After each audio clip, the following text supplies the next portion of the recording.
கன்னட நடிகரும் தயாரிப்பாளருமான திலீப் ராஜ் திடீரென உயிரிழந்த சம்பவம் தான் பலருக்குமே அதிர்ச்சி கொடுத்திருக்கு. 47 வயதான இவர் மே 13ஆம் தேதி அதிகாலையில தன்னுடைய இல்லத்துல ஏற்பட்ட திடீர் மாரடைப்பால பாதிக்கப்பட்டாரு. உடனடியா அவர் ஹாஸ்பிட்டலுக்கு கூட்டிட்டு போயிருந்தாலும் கூட மருத்துவர்களுடைய முயற்சிகள் பலனளிக்காம உயிரிழந்தாரு.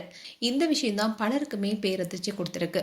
நேத்து வரைக்கும் ஆரோக்கியமா இருந்த இவர் திடீர்னு உயிரிழந்ததுதான் பலருக்குமே சோகத்தை ஏற்படுத்தியிருக்கு. திலீப் ராஜ் தன்னுடைய கலைப்பயணத்தை நாடக மேலிருந்து தான் தொடங்கினாரு. இதை தொடர்ந்துதான் டிவி சீரியல் மூலமா மக்கள் மனசுல இடம் பிடிச்சாரு. ஜனனி, அர்த்த சத்யா, ரங்கோலி, குங்குமம் பாக்கியா, மங்கல்யா போன்ற பல சீரியல் நடிச்சிருக்காரு. இப்படி பலருக்கும் பிரபலமான முகம் தான் இவரு. இயல்பான நடிப்பு, எந்த கேரக்டர் கொடுத்தாலும் அதுவாவே மாறி அவருடைய தனித்துவமான நடிப்பால மக்கள் மத்தியில தனக்குன்னு ஒரு அடையாளத்தை பெற்றவர். திரைப்படங்களை திலீப் ராஜ் பல கேரக்டர் நடிச்சிருக்காரு. ஹீரோ, வில்லன், துணை கேரக்டர்னு எந்த வேடமா இருந்தாலும் அதை நம்ப வைக்கிற வகையில் நடிப்பாரு. 20க்கும் மேற்பட்ட படங்களா நடிச்சதோட தயாரிப்பாளராகவும் இயக்குனராகவும் டப்பிங் ஆர்டிஸ்ட்னு பல துறைகள் நிரூபிச்சிருக்காரு. சினிமா, சின்னத்திரை, நாடகம்னு கலை உலகில் பல தளங்களை அவர் செய்த பங்களிப்பு குறிப்பிடத்தக்கது.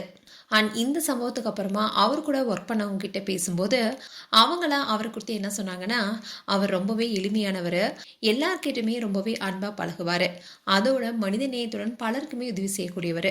இப்படி இருக்க சூழல அவருடைய திடீர் மறைவு தான் எங்களுக்கு பேரதிர்ச்சி கொடுத்துருக்குன்னு சொல்லியிருக்காங்க. இதை தொடர்ந்து ஃபேன்ஸ் பலருமே சோஷியல் மீடியா மூலமா அவருக்கு ஆழ்ந்த இரங்கலை தெரிவிச்சிட்டு வராங்க. இவ்வளவு சீக்கிரம் இப்படி பிரிஞ்சிட்டாருன்னு நினைக்கலன்னு உருக்கமாவும் போஸ்ட் போட்டுட்டு வராங்க.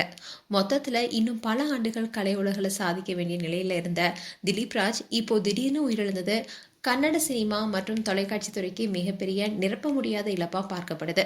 இந்த விஷயத்தை கேள்விப்பட்ட பல பிரபலங்கள் நேர்ல சென்று அஞ்சலி செலுத்திட்டு வராங்க. மேலும் திலீப் ராஜ் குடும்பத்துக்கு எங்களுடைய ஆழ்ந்த இரங்கலை தெரிவிச்சுக்கிறோம்.